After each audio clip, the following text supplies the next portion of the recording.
नमस्कार, मैं हूं बिलाल और आप देख रहे हैं मेरे साथ नेशन न्यूज़ 10।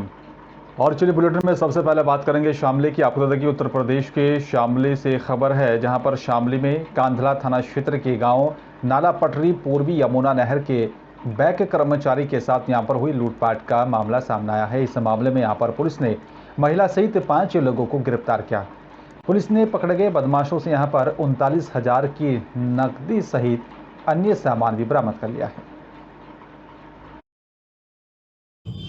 सर, आज ये एक लूट की घटना का खुलासा किया है। कौन से थाने का ये मामला है और कब का मामला है? ये 10/3/2023 के दोपहर की घटना है। ये थाना कांदला ग्राम नाला पे माइक्रो फाइनेंस एजेंट के साथ एक लूट हुई थी, जिसमें 60,000 रुपये और एक मोबाइल और उसका बैग लूटा गया था। तुरंत पुलिस ने सुसंगत धाराओं में अभियोग पंजीकृत किया। घटना का आज सफल अनावरण हुआ। 5 अभियुक्त इसमें नामजद हुए। एक जो है इसमें वांछित है, 4 की गिरफ्तारी की गई है। 39,000 रुपये नकद बरामद किए गए। चलिए बात मुरादाबाद की करेंगे। मुरादाबाद की आपको देखिए यहाँ पर दलपतपुर अन्नदाता किसान यूनियन संगठन युवा के यहाँ पर राष्ट्रीय अध्यक्ष डॉक्टर मोहम्मद रिजवान के कार्यालय पर आज सभी पदाधिकारियों के साथ यहाँ पर एक बैठक का आयोजन किया गया। बैठक में मौजूद पदाधिकारियों ने यहाँ पर भानु संगठन को छोड़कर अन्नदाता किसान यूनियन संगठन का दामन थाम लिया है और भानु संगठन पर कई सवाल भी खड़े किए हैं। नेताओं ने यहां पर 4 व्हीलर गाड़ियों पर लगे हूटर को भी उतरवा दिया है। वहीं किसान नेता डॉक्टर रिजवान ने मुरादाबाद प्रशासन से 8 दिन के अंदर मुरादाबाद जिले के अन्य सभी किसान संगठनों के पदाधिकारियों की गाड़ियों से हूटर न उतरने पर मुरादाबाद प्रशासन के खिलाफ आंदोलन करने की भी बात कही है। और इसी दौरान बैठक में पहुंची किसान यूनियन संगठन के प्रदेश अध्यक्ष सलीम पाशा ने राष्ट्रीय अध्यक्ष भानु प्रताप सिंह पर किसानों के हित में काम न करने का भी और साथ ही पदाधिकारियों को धोखा देने का आरोप लगाया।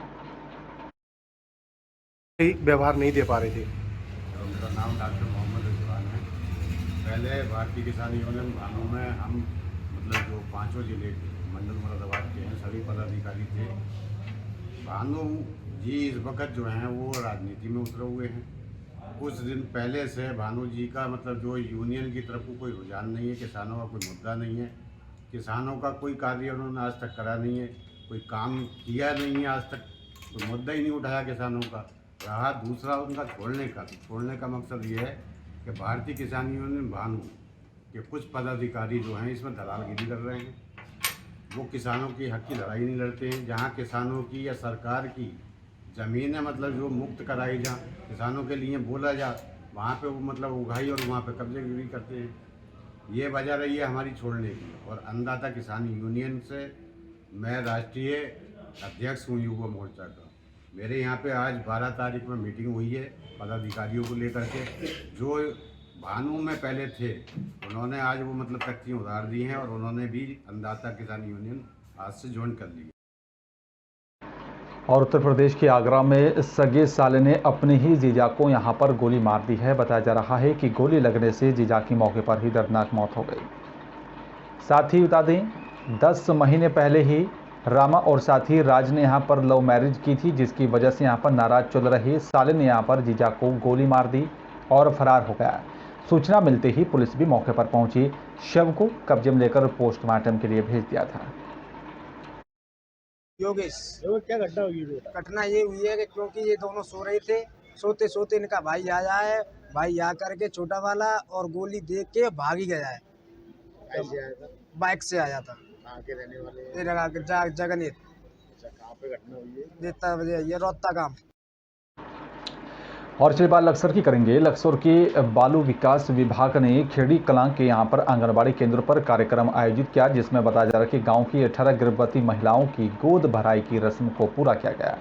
साथ ही गर्भावस्था के दौरान मां और साथ ही गर्भ में पल रहे शिशु की भी यहाँ पर बेहतर सेहत के लिए उन्हें पोषण युक्त खान पान लेने की सलाह दी गई। आपको बता दें कि यहाँ पर इस कार्यक्रम की शुरुआत बाल विकास विभाग की सुपरवाइजर भूरी रावत ने करते हुए कहा है कि यहाँ पर गर्भधारण की शुरुआत से ही महिला के खान पान का भी विशेष ध्यान रखा जाना चाहिए, ताकि उनकी और साथ ही उनके गर्भ में पलने वाले शिशु की यहाँ पर सेहत ठीक रहे। गोद भराई हुई है। इसमें ये समझाया गया है कि पौष्टिक आहार दिया जाता है बच्चे के लिए। हाँ जी, हरी हरी सब्जी खाएं और फल खाएं। बारे में बताया गया कि 18 साल से कम उम्र की शादी जो होती है उसे बाल विवाह किया जाता है और 18 से कम शादी नहीं करनी चाहिए और लड़के की 21 साल से कम नहीं होनी चाहिए लड़की शादी।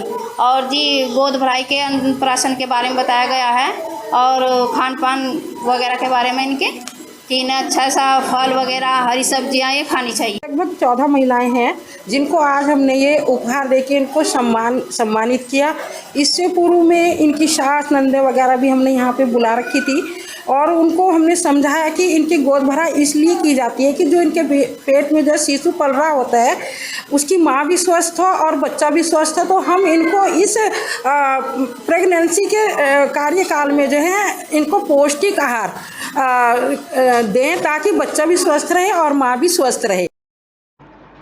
और लक्सर की नगर पंचायत सुल्तानपुर आदमपुर में हजरत सैयद दादा खान मोमीन शाह रहमतुल्लाह अलैहि पीर बाबा का 40वां सालाना उर्स मनाया जा रहा है, जो आगामी 13, 14 और साथ ही 15 मार्च को गद्दी नशीन शराफत मियाँ साहब और साथी डायरेक्टर वरीस अहमद एडवोकेट आजम भारती के यहाँ पर सरपरस्ती में आयोजित होगा। इस साल भी यहाँ पर पूरे जोर शोर से यहाँ पर उर्स मेले को यहाँ पर लेकर हजरत सैयद दादा खान मोमीन शाह रहमतुल्लाह अलैहि पीर बाबा उर्स कमेटी ने तैयारियों को अंतिम रूप दे दिया है। बहुत अच्छी बात है, तरक्की है ये और मुझे बहुत खुशी है कि मुझे तीसरी बार यहाँ पर सबने याद किया है। मुझे बहुत खुशी है इस चीज़ की। मैम तीसरी बार आप यहाँ पर आए हैं, काफी लंबा समय मिला। बहुत ज़्यादा, पहले जब मैं आई थी तो वो बहुत कंजेस्टेड जगह थी, अब तो माशाल्लाह बहुत खुली हुई जगह है। बहुत ही अच्छा, मतलब बहुत ज़्यादा फ़र्क मुझे लगा है इस वक्त। बात आपसे अर्ज़ करूँ, मैं यहाँ के लिए बहुत पुराना आर्टिस्ट हूँ और काफ़ी वक्त हो गया मुझे यहाँ आते हुए और मैं जब यहाँ आता हूँ मुझे बहुत अच्छा लगता है। और अब ये नगर पंचायत भी शासन की तरफ से घोषित कर दिया गया है। इस क्षेत्र के अंदर 1.5 साल हुआ और ये एक सभी का मोहब्बत का पैगाम, प्यार का पैगाम, सभी की मोहब्बत, जब मोहब्बत उखड़ती है तो वो अपने भाई को लेके साथ में और बड़े उत्साह के साथ मेले को और मेले की रौनक को और अच्छे से अच्छा, ज़्यादा से ज़्यादा बढ़ाए। और चलिए बात अब विदिशा की करेंगे, जहां पर एक ये दुखद खबर है। विदिशा की यहां पर लटेरी तहसील के खेरखेड़ी गांव के बोरवेल में एक 7 साल का मासूम किश जो है वो गिर गया था बोरवेल में, जिसको रेस्क्यू के लिए यहां पर पूरी तैयारी की जा रही है। भोपाल से NDRF का भी एक दल रवाना हो चुका है। घटनास्थल पर JCB मशीन भी पहुंच गई है, जिसके चलते यहाँ पर खुदाई का काम किया जाएगा। इसके अलावा सुरक्षा को ध्यान में रखते हुए बोरवेल के चारों तरफ रस्सा लगाकर सुरक्षा को कड़ा कर दिया गया। घटनास्थल पर मौजूद कलेक्टर उमाशंकर भार्गव ने बताया कि यहाँ पर दिन की शुरुआत में करीब 11 बजे लटेरी तहसील के यहाँ पर खेरखेड़ी गाँव में दिनेश अहिरवार का बेटा लोकेश बोरवेल में गिर गया था, जिसकी सूचना मिलने पर प्रशासन ने कार्रवाई करते हुए NDRF से भी संपर्क किया, जिसके बाद भोपाल से NDRF का एक दल रवाना हो गया है।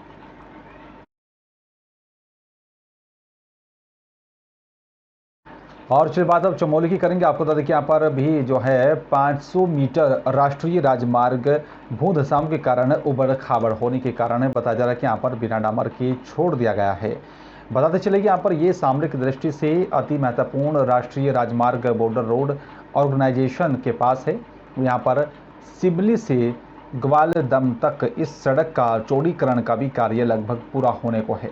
डामरीकरण का कार्य भी हो रहा है और व्यापार संघ ने यहाँ पर उप जिलाधिकारी को भी ज्ञापन देकर कहा है कि यहाँ पर उनके दोनों बाजारों के यहाँ पर बीच में सड़क पर धूल और साथ ही बारिश में यहाँ पर कीचड़ से आए दिन राहगीर और साथ ही व्यवसाय परेशानी का सामना करते हैं, जिससे उनकी दुकानों में भी सजा सामान धूल से खराब हो रहा है।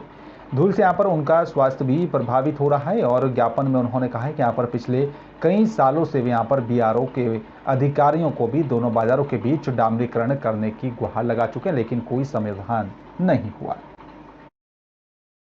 हमने टेलीफोनिक कंसल्ट किया, हम पहुंच गए, उस हिसाब से भी मुलाकात हुई। 1 महीना पहले उन्होंने ये कहा कि हम इस सड़क के बारे में देख रहे हैं और 10-15 दिन में हम इस पर काम शुरू कर देंगे। लेकिन अभी तक इस पर कोई कार्रवाई नहीं हो रही है। इससे पूर्व में भी हमने उप जिलाधिकारी महोदय को एक ज्ञापन दिया। इस रोड के बारे में जो 5-6 साल से यहाँ पे जो स्लाइडिंग जोन बना हुआ है, तो व्यापारी लोग काफ़ी बार इनके ऑफिस में गए, BRO के ऑफिस में उनके अधिकारी से मिलने के लिए गए, इवन गौचर तक भी चले गए, लेकिन कोई सुन नहीं रहा है। इतनी धूल हो रही है, इतनी धूल, बीमारियां नहीं होगी तो क्या होगी। व्यापारी सब परेशान हैं। इससे पहले मैं 5 साल पहले यहाँ पर व्यापार संघ अध्यक्ष था। उस समय से भी हमारी ये मांगे यहाँ पर रही है। विधिवत हमने BRO के खिलाफ यहाँ पर एकजुट होकर व्यापार संघ ने कई लड़ाइयाँ लड़ी है कि यहाँ पर चौड़ीकरण का मामले से लेके हमने कई लड़ाइयाँ यहाँ पर लड़ी है। अब चौड़ीकरण का जहाँ अब मामला देख रहे हैं कि पिछली बार जो इनने यहाँ पर एक चट्टान काटी थी हमारी घाटी कटान में, अभी भी वो पूरी तरह कटिंग नहीं हुई। और हरिद्वार में नंदा गौरा योजना के तहत दिए जाने वाले 50,000 रुपये लेने के लिए यहाँ पर बड़े पैमाने पर फर्जीवाड़ा सामने आया है। जिला कार्यक्रम अधिकारी की ओर से यहाँ पर सिडकुल थाने में एक शिकायत दी गई, जिसके बाद 193 आवेदकों के खिलाफ मुकदमा दर्ज कर लिया गया है। CDO प्रतीक जैन की जांच में यहाँ पर नंदा गौरा योजना में किए गए आवेदनों में यहाँ पर फर्जी आय प्रमाण पत्र लगाने का भी खुलासा हुआ है, जिसके बाद CDO ने बाल विकास विभाग को फर्जीवाड़ा करने वाले लोगों के खिलाफ कार्रवाई करने के निर्देश दिए। मामले में कुछ CSC सेंटरों की मिलीभगत भी सामने आ रही है और वहीं पुलिस ने यहाँ पर इस मामले में मुकदमा दर्ज कर जांच पड़ताल शुरू कर दी है। नंदा गौरा योजना को लेकर एक जांच की गई थी और जांच में ये पाया गया था कि कुछ लोग फर्जी प्रमाण पत्र, आय प्रमाण पत्र बना के उसका अनुचित लाभ लिए हैं और इस तहरीर पे बाल विकास विभाग द्वारा एक तहरीर दी गई, उसमें अपराध पंजीकृत किया गया है और उसकी विवेचना की जा रही है। सर कितने लोग हैं कुल? हाँ 193 लगभग हैं। तो इसमें कौन कौन इन्वॉल्व है, कैसे है, ये इन्वेस्टिगेशन के दौरान जब डॉक्यूमेंट लिया जाएगा और जो भी एविडेंस उसमें कलेक्ट किए गए हैं उनकी फिर से जांच की जाएगी और इसके अलावा अन्य कौन लोग इसमें इन्वॉल्व हैं, कैसे, किसकी जिम्मेदारी है, उस पर विवेचना के दौरान जो भी एविडेंस मिलेगा। तो रैंडम इंस्पेक्शन जब मैंने किया तो कई सारे आय प्रमाण पत्र फर्जी पाए गए। जो तहसील से निर्गत हुए थे वो अलग प्रमाण पत्र थे और जो एप्लीकेंट ने लगाए वो अलग थे। तो टोटल ऐसे 193 मामले हमारे संज्ञान में आए जब हमने इसका फिर पूरा अच्छे तरीके से परीक्षण किया। अब सभी 193 मामलों में जो ऐसे फर्जी आवेदन जिन्होंने लगाए थे उनके खिलाफ FIR भी की जा चुकी है। और फिलहाल इस बुलेटिन में मेरे साथ सिर्फ इतना ही। बाकी देश दुनिया की तमाम बड़ी खबरों के लिए आप देखते रहे नेशन न्यूज़ 10। नमस्कार।